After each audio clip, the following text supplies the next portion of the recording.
I'm Cale Passmore, pronouns they, them, he, him. I'm a mostly white settler and proud Dio on Treaty 6 territory, unceded lands to many First Nations peoples, from the Cree to the Lakota, Dakota, Dene, Saulteaux, and its homeland to the Métis. I've spent some 14 years studying intersections of culture, language, feeling, and knowledge. This has taken me from poetics through cultural histories of knowledge production to Indigenous and non-Indigenous research methods, the study of consciousness, and now here I am at HCI. Grassroots work shows me this knowledge is best spent building bridges between science and HCI and advances from other disciplines and traditions. On a meta level, this means trying to bring HCI's methods up to date with methods from other fields. On a less flattering level, this means doing the busy work Toni Morrison warns us against, disproving long, disproven arguments that keep us busy instead of focusing on liberation work and play. The ever-brilliant Sabina Hare asked I discuss my current focus in research, which is how people cope with discrimination in digital games. To do that, though, I need to unpack some things. I'll cover those annoying myths that came up again and again in conversations and reviews as they were barriers to justifying a wider scale study of coping. Then we'll touch on why statistical power is inseparable from social power. I'll bring it together with a list of best practices. I've given the disgusting acronym slurp. And I'm going to go fast in general on this, so there's peer-reviewed citations and a suggested readings list if you're interested or unfamiliar with the framework that I use. So, let's start with the easy one. Representation. Does it matter? As you can see from this chart, representation matters only insofar as it cues our preconditioned and habitual beliefs about the world, influences our social interactions, affects our emotional, physiological, cognitive responses, even how we interpret and anticipate threat. In short, representation is only important if experience, behavior, and social interaction is important. So the first myth that I never want to hear again is that representation just isn't as important as other experiential factors. The second myth is that digital games and media merely pander to their primary audience. Who plays digital games is far from its outdated stereotype of your straight white male in his 20s. Proportionately, this demographic group is the relative minority when it comes to players of digital games. People of color play more games, they play them longer, they identify more as gamers, and they own more gaming systems than their white, non-Hispanic counterparts in the US. Women and non-binary folk outnumber gaming men. The margins are the center, as Derrida has said. The stereotype of who games are for, by proportion and by economic buying power, are the smallest relative proportion of stakeholders. Yet in digital games, the overwhelming majority of protagonists show us a lot of the same hyper-masculine dudes that share the same crappy barber. Taking identification studies seriously, this means the greatest benefits of representation are serving its proportionately smallest audience, year after year, while the rest of us are merely coping. In our work and in Reza and Gardner's dynamic demographics, our bias toward self-representation translates to misperceiving the appearance of different ethnicities. The lack of diversity amongst people calling shots in large game studios translates to decisions being made by the same people prone to misinterpret non-white characters and to underestimate diversity's importance. But our indie games paper shows how multi-billion-dollar franchises and indie game studios alike share the same susceptibility to and fears around breaking oppressive norms. They share beliefs in these myths, despite even straight, white, non-Hispanic US men being bored of this guy. Our work in a taxonomy of coping strategies and discriminatory stressors in digital games show it's a tiny proportion of US gamers who aggressively oppose greater diversity in their games. It's these highly vocal few that fill up comment threads, tweet, write negative reviews, and make a ruckus when anything threatens what Audre Lorde terms the mythical norm. The fourth myth commonly branches off the others. Players are immersed when they game. There's suspension of disbelief. Norms are a safe, easy default. We're used to them, so they're less intrusive. We show in Privilege of Immersion and further verify in Coping and the About Face paper that people know when they're misrepresented. They exert energy coping with it, normalizing it, and they do so in order to engage in the many other benefits of gaming. To justify studies of how people cope during digital play, I first needed to show that people of color not only value their ethnic identity more than their white, non-Hispanic US counterparts, they feel experiences of accurate representation are more meaningful, more beneficial. These are the groups that are underrepresented, the same groups that face far more discrimination daily. And those groups turn to games in greater proportion as a reprieve from life's daily stressors. Yet, even in our digitally created worlds, these groups must cope with wide-scale discrimination, and not just from representation. Given our conversations with gamers, our exhaustively developed surveys, our work, our experiences, these myths are given grounding in studies like this one by Pew, which found that almost 70% of Americans felt digital games were either sufficiently diverse or were, quote unquote, unsure if so-called minorities required better representation. And Pew is hardly the only culprit of studies like these, but I'm going to keep picking on them because they're an easy at-hand example. So what's up with studies like Pew's? When we posed the single question, do minorities require better representation, or do you feel represented in games? Our participants often did say, yeah, it's fine. Prior to our study, a nephew of mine expressed a lot of the same things that we saw youth speak to again and again. Representation doesn't really matter. Over lunch, we talked gaming, his love for Halo. He cited Master Chief as one of his favorite characters. I'd prompt him to continue by reiterating what he said and asking him to expand. He told me, I like that he has a gun, or he enjoys the feelings of control, agency. I like his loyalty and his honesty. His cultural values are represented, right? I like that he has a helmet. Why? I asked. Because when characters wear helmets, I can pretend they're me, or my dad. I know Master Chief isn't black, but that way I can pretend. It's frustrating when characters don't have helmets. I don't get to imagine it's me, or my dad saving the day, and I hate that. We need to know what we're eliciting with our questions. My nephew's "doesn't matter" comes from representation never being for him. For daily intent and conversation, the whole concept doesn't matter. On an experiential level, however, he hates the whiteness as default. You need patience, care, rapport to earn introspective experiential responses. Otherwise, it doesn't matter. If we don't know to push past the "it's fine" we've repeated so many times we can't even be arsed to say so with an eye roll, on white paper with black ink, "it's fine" reads as everything's okay, when quite clearly it's not. This kind of interpretation takes a thorough understanding of your participants' histories, a sense of the diversity of possible responses, which takes conversations with a diversity of people prior to the study. And those conversations need to happen with those with whom you have an open, honest, disclosing rapport. Eliciting suppressed, normalized experiences, separating beliefs from experiences, from perceptions. These mean that we need to be aware of which conditions prompt which expressions. Researchers fail to achieve ecological validity, even construct accuracy, when they don't account for these norms. This includes our perspectives. Our blind spots default to society's norms, and unaddressed, these norms make their way into everything we create. That's why our digital worlds are rife with the world's inequalities. From Adrian Shaw to Michel Foucault, Hannah Arendt, St. Augustine, and I say this as someone with ADHD, evil is banal. Harm most often takes form in the moments we're inattentive to oppressive norms. Fast, low-effort, low-compensation studies produce insensitive, norm-reaffirming products. Equitable R&D is exhausting. This very double bind is part of why these myths persist. And where these myths persist, so too do their oppressive norms. Norms are easy to follow and hard to break, but that doesn't make them valid, beneficial, neutral, or effective.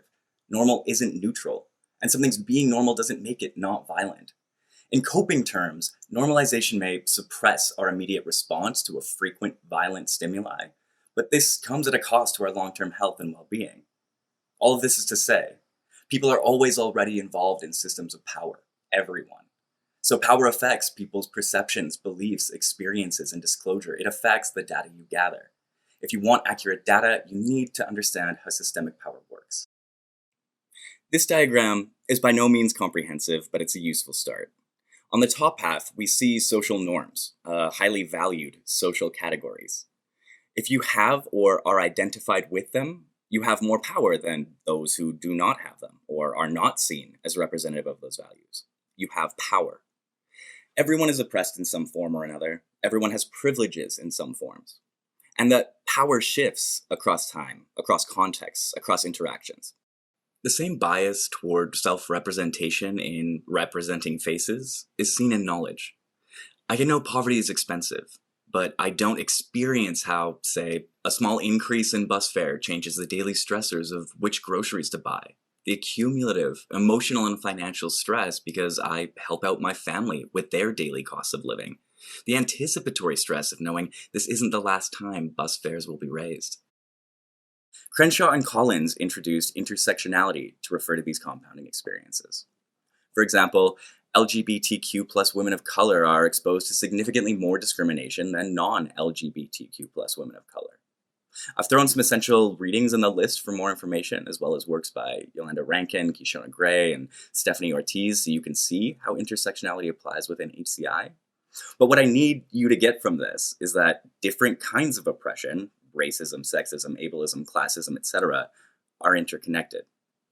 Not only can they not be examined separately from one another, they're not additive. Compounding oppressions create unique experiences, not additive ones. The sum here is greater than the whole of its parts. Here's what we can do as researchers. First, situate and socially investigate. Begin from what you know. Take account of your own experiences, perspectives, your expectations, your range of power dynamics. Take account of the same for those around you. Speak first with your peers, then with the communities with which you have a pre-established rapport. Ask them about their experiences with what you're thinking about. Ask them what they like. Ask them what they don't. Ask what would be ideal. How would they conduct the study or game that you're thinking about? What do they want to know or see reflected? With these axes of power in mind, what groups of communities and peoples haven't been present during these conversations? If there are communities or demographics of people you want to include in your study but lack an ongoing relationship with, expand your network through volunteer work, offering services, skilled trades, whatever. Just do it honestly and meaningfully. If you just want their data, reconsider your motives. Respect when they don't want to work with you. Don't repeat academia's exploitative past. If you're taking knowledge, if you're benefiting from people, what are you giving in return? Is it of value to them? Did you decide it would be valuable, or did they? This matters for self-determination. Next comes the long-ass literature review. Somehow, despite science's pure objectivity, studies by oppressed scholars are buried deeper than others. Neha Kumar's work on citational justice has invaluable advice for fixing this in our R&D. So I need you to dig deep. Don't restrict yourself to published academic databases.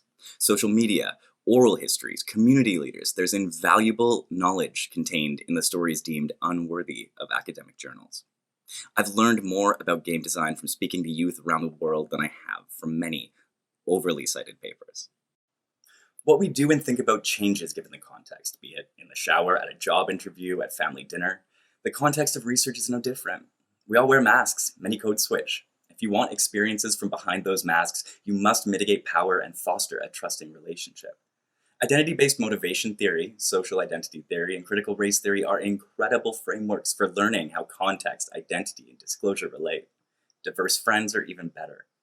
Test and sample what questions to ask in what ways, and under what conditions, and in what order. Phrasing, priming, rapport, power dynamics, all of these affect what your participants disclose. Have participants elaborate on different sensations, associated memories, get them feeling. Repeat their words back in your own words and ask if you've understood them. Claire Petit-Mangin and Georgie Amidio detail validated techniques on all of this stuff. But before you go off asking a million questions, read Epistemic Exploitation by Berenstein. Questions aren't innocent. They often require people recall, re-experience painful or oppressive things. Review and reflect at all stages, from topic of study to publishing your study or game. Review the data when you get it back. Cross-analyze everything you can. Now that you know social power affects your data, you need to situate it. Remember intersectionality? Compare demographic combinations.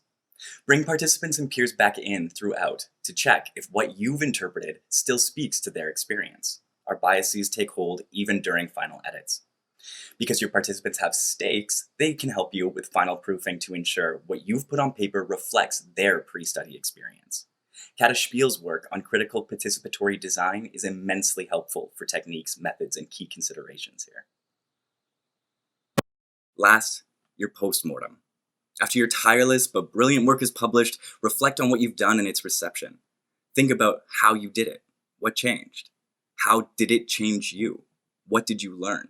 How did your motivations change? Track what your methods and beliefs are normalizing through action. Every once in a while, revisit your oldest works. What were the outcomes of it? What were the outcomes to you, to the world? What demographics mattered? Which were overlooked? Before I close, I'm going to leave you with a few last tips. Learn how to write questions about gender, sexuality, ability, race, ethnicity, all the demographic factors. A good way to ruin rapport, reduce effort, and unintentionally discriminate? Be insulting in your surveys. Regarding education, we don't ask, how dumb are you? Other is not a gender. When gathering data on identity, use multi-select, non-necessary checkboxes, not single-select radio buttons, especially if you have them as necessary. It's ethically correct and it's important data if someone doesn't want to identify in a single way. Allow users to self-describe. This requires mixed methods, this complicates grouping participants, but your significance will thank you. Center identity factors. Prime them. Open fields nudge participants to reflect on who they are, how they relate to your topic of study. Flip the norms in your forms. Put the least represented identities first. The longer you make an underrepresented person read, define their identity, the more you risk psychological threat of stereotype and erasure. A bowl of rice is 1,000 tiny grains. Treat every experience like a grain of rice. Such changes are small, but everything you do is either engendering trust in recognition or distrust in erasure. Research is a relationship. Given that we know demographics have effects on most cognitive and social phenomena, intersectional research does this best. So start here. Take these works as keystones. The reading list has brief intros to critical race theory, disability justice, decolonial tech, and intersectional tech, just to get you started. If you need some inspiration, Elizabeth Laponce is an endless source of it. Ruha Benjamin's lectures are incredible. I knew coping was fundamental to understanding human experiences, but I had to start with the busy work of out-validating those fast, norm-affirming studies, denying that there was something to cope with in digital games. I had to evidence that the same systems of power are embedded in the games that we play as a reprieve from life's daily stressors, and that players both recognize those systems and aren't fine with them. This meant getting behind the masks of normalcy, going beyond skin tones and pronouns. It required situating myself. It required relationship building, iterative inclusive design, reflection, rapport, a lot of mutual stakes. Good knowledge work does something, and this work changed the conversations that I have to this day. It's changed the communities I'm part of, how I practice consent. It changed my awareness of people's joys and struggles and play. And that's why I say the more attention we give to the world around our R&D, the more accurate it is, the more equitable it is. Social power is statistical power. Thank you. That's where I'll leave you for now. Good luck in play, good luck in research, good luck in the struggle.